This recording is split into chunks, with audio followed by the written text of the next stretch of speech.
పలికిన మాటల్లోనే తీయని మాటే అమ్మ, కదిలే దేవత అమ్మ, కంటికి వెలుగమ్మ. అమ్మా పెద్ద అయిన తర్వాత నిన్ను చాలా బాగా చూసుకుంటాను. అవునా? నిన్ను విమానంలో తిప్పుతానమ్మా. నేను నిన్ను మహారాణిలా కాలు కింద పెట్టకుండా చూసుకుంటానమ్మా.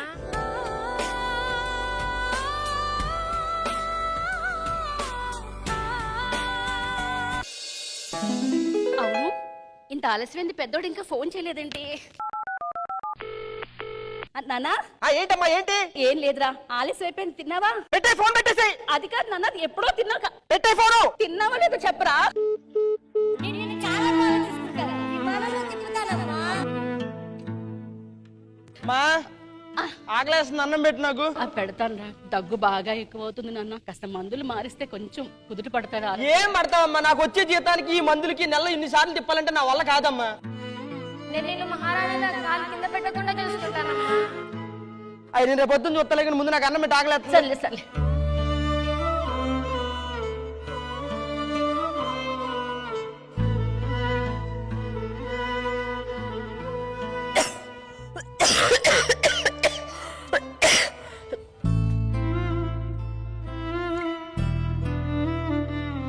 ఇటు తిరిగి నాన్న, పర్లేదు.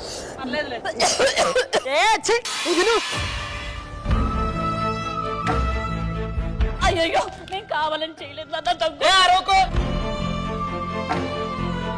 దగ్గర నాన్న, కూర్చో.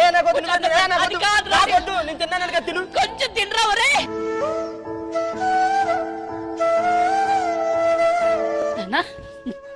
ఇంటర్వ్యూ ఏమైందిరా? అదేంట్రా అలా అరుస్తావు? లేకపోతే ఏంటమ్మా, ఇంటర్వ్యూలో క్యూలో నుంచొని ఆన్సర్లు చెప్పినప్పుడు ఫోన్ చేస్తావేంటి? తినకపోతే చచ్చిపోతానా? అక్కడికి ఇంటర్వ్యూలోకి వెళ్ళి కూర్చుంటే నీకెన్ని మార్కులు వచ్చాయి, ఏం చదివాయి అని అడగట్లేదమ్మా. నువ్వు ఎక్కడ చదివావు అని అడుగుతున్నావు. చదివించడం చేత కానప్పుడు పిల్లల్ని కనకూడదు. పోయిపోయి నీలాంటి దాని కడుపును పుట్టాను చూడు, నిజంగా బాధపడాల్సి వస్తుందమ్మా. మీ అమ్మ ఎలాంటిదంటే అందరు గొప్పగా చెప్పుకుంటారు, కానీ నన్ను ఎవరిని అడిగితే నాకు అసలు అమ్మ లేదనే చెప్పుకుంటా. గుండెల్లో నొప్పిగా ఉందండి. అమ్మా నాన్నా, తలుపు తీయండిరా, నొప్పి వస్తుందిరా. నువ్వు కొనుక్కున్నావుగా కొత్త మందులు, ఆ మందులు వేసుకో, అవే తగ్గుద్దిలే. పో. మాట్లాడలేకపోతున్నాను నాన్న, నిజంగా నొప్పి వచ్చేస్తుందిరా. నాన్న పెద్దోడా.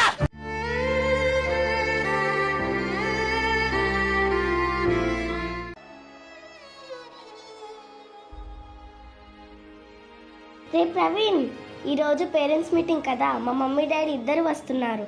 మరి నీకు మీ మమ్మీ డాడీ ఇద్దరు వస్తారా? నాకు మామైనా డాడీ అయినా హీరోయిన్ అయినా అన్ని నాకు మా అమ్మాయి. ఐ లవ్ మా. నాకు దాంట్లో 200% క్లారిటీ ఉంది. మా మా ఏంట్రా, ఎందుకలా అరుస్తున్నావు? నాకు బైక్ కావాలి. అదేంట్రా అంత సడన్ గా బైక్ అంటే ఎలా? నా ఫ్రెండ్స్ అందరూ బైక్ లో వస్తున్నారమ్మా, నేను ఒక్కనే బస్సులో వెళ్తున్నా, నన్ను చూసి నవ్వుతున్నారు. ఇప్పటికిప్పుడు బైక్ అంటే నేను ఎక్కడికి వెళ్తానురా? నాకు బైక్ కావాలి అంతే. ఏంటి వీడు రాను రాను ఇలా తయారవుతున్నాడు? అయినా ఈ వయసులో కాలేజీకి బైక్ లో వెళ్ళాలంటే అందరికీ ఒక కలే కదా. వాడి పై చదువుల కోసం దాచిపెట్టిన డబ్బు వాడి సంతోషం కోసమే కదా ఖర్చు పెడుతున్నా. పోన్లే.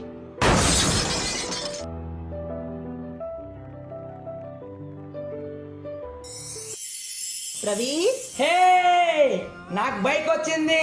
ఒరే నన్నరా మీరు ఏడిపించింది, ఇప్పుడు ఉంటదిరా ఒక్కొక్కడికి.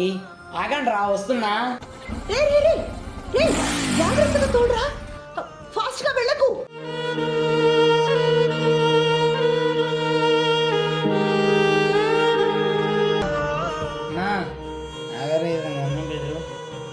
ఏంట్రా తాగొచ్చావా?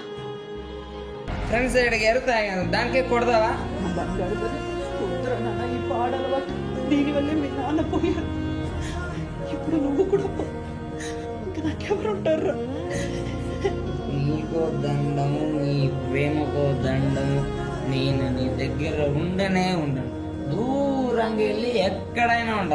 నేను ఉండను, వెళ్తానా? నేను ఇక్కడ ఉండనే ఉండను. నేను పోతానా పోతానా పోతా. అమ్మా, మీ కొడుకు యాక్సిడెంట్లో చనిపోయారమ్మా.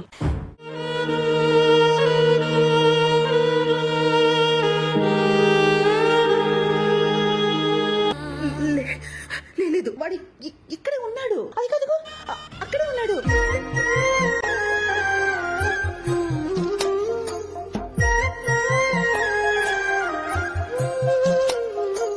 నువ్వు అడిగింది ఇదిగో వాచ్ కొనుక్కొని పెట్టాను రా, ఇది కట్టుకో.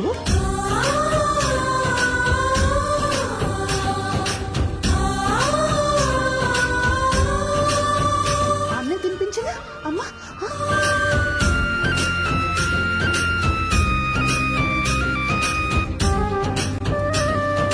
నిద్ర వస్తుందా? పడుకో పడుకో, నా ఒళ్ళ పడుకోదా.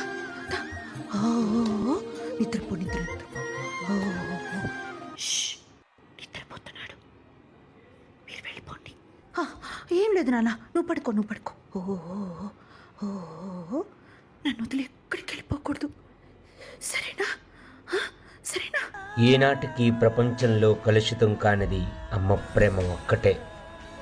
కడుపులో ఉన్నప్పుడు తన్నినా, ఎదిగిన కొడుకు తిట్టినా కడుపులోనే దాచుకుంటుంది. అర్థం చేసుకోలేని పిల్లలున్నారేమో కానీ అపార్థం చేసుకునే తల్లి మాత్రం లేదు.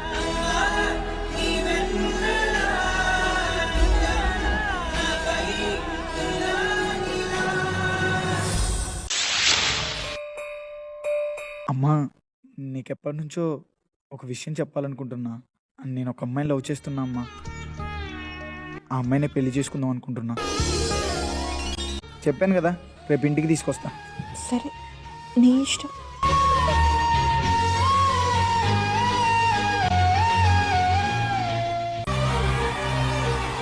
చూడ చక్కగా ఉన్నారా, నా దిష్టే తగిలేలా ఉంది. ఇంతకీ ముహూర్తాలు ఎప్పుడు పెట్టించమంటారు? After marriage. అమ్మా, కొంచెం మందులు వేసుకోవాలి, నీళ్ళు తీసుకురావా? అబ్బాబ్బాబ్బా, మా మొగుడు పిల్లల మధ్య నువ్వెందుకే? బయటికి ఎక్కడికైనా వెళ్ళి చావచ్చుగా. ఇది నా ఇల్లే కదమ్మా, ఇక్కడ నుంచి నేను ఎక్కడికి వెళ్తాను చెప్పు. ఏంటి నీ ఇల్లా? చూసారా, ఇది మీ అమ్మగారి ఇల్లంట. అబ్బా ఏంటమ్మా, ఎక్కడికైనా వెళ్ళి బ్రతకచ్చు కదా, మాకు మనశ్శాంతిగా ఉంటుంది. రే నాన్న, నిన్ను వదిలేసి నన్ను ఎక్కడికి వెళ్ళమంటావురా? ఎక్కడికైనా వెళ్ళమ్మా, మమ్మల్ని ఇలా బ్రతకనివ్వు. చెప్పాడుగా నీ కొడుకు, ఇంకా బయలుదేరు. ఇక్కడ ఒక మంచి ఓల్డ్ ఏజ్ హోమ్ ఉంది, అక్కడికి పంపించేద్దాం, వాళ్ళు మనకన్నా బాగా చూసుకుంటారు. సర్లే, నేను ఏదో ఒకటి చేస్తా. నేను అమ్మని ఏదో ఒకటి చెప్పి ఒప్పిస్తానులే. అమ్మా, యుఎస్ వెళ్ళాలని చెప్పాం కదమ్మా. ఏంట్రకన్నా, ఏమన్నా? అదిరా, నాకు సరిగ్గా వినపడలేదు, మళ్ళీ ఒకసారి చెప్పు. అది ఓల్డ్ ఏజ్ హోమ్.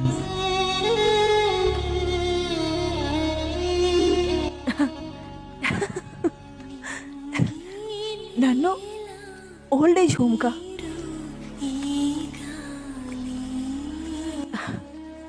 కన్నా, నీకోసం ఓల్డ్ ఏజ్ హోమ్కి ఏంట్రా? నా ప్రాణాలు ఇచ్చి వెళ్ళమన్నా వెళ్తానుగా.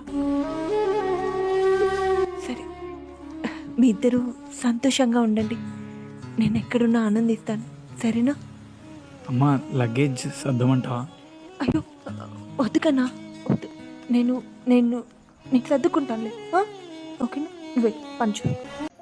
ఏ నోమునో చిందో, ఏ పూజ చేసిందో, పరమేశ నీ వరము పొంది పురిసింది ఈ కన్న తల్లి, తన శ్వాసతో బంధమల్లి.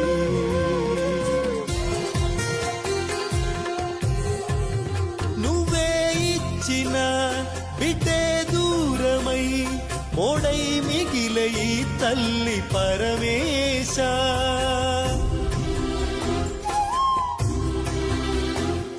తల్లి కళ్ళలో పొంగే గంగతో గుండె తడిసిపోలేద జగదీశ. ఇటువంటి తల్లి నీకుంటే ఈశా,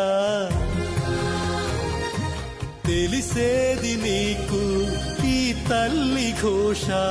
నీ కన్ను అది చూడదా, ఈ కంటి తడియారదా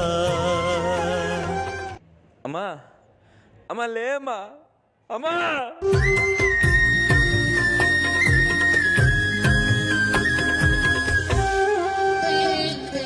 నేనే చంపేశాను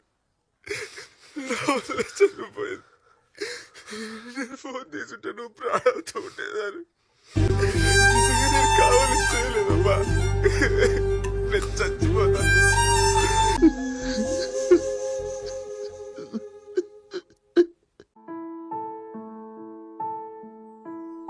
అమ్మంటే బొమ్మ కాదు, అవసరం తీరక స్టోర్ రూమ్లోనో ఓల్డేజ్ హోమ్లోనో పడేయడానికి. అమ్మంటే ఏ రూపంలో కూడా రుణం తీర్చుకోలేని కనిపించే దైవం అమ్మ. అమ్మని ఓల్డేజ్ హోమ్లో పెట్టి మనం తీర్థయాత్రకు వెళ్తాం, అంతకంటే వేరుతనం ఇంకోటి ఉంటుందా? దేవుళ్ళే చెప్పారు కదా, అమ్మ చూపించినంత ప్రేమ మాలో ఏ దేవుడు చూపించలేడని. ఇంట్లో ఉన్న అమ్మతో మాట్లాడకుండా దేవుడి గదిలో ఉన్న బొమ్మలకు దండం పెడతాం. అన్ని చోట్ల మేము ఉండలేక అమ్మని సృష్టించామని వాళ్ళు చెప్తుంటే,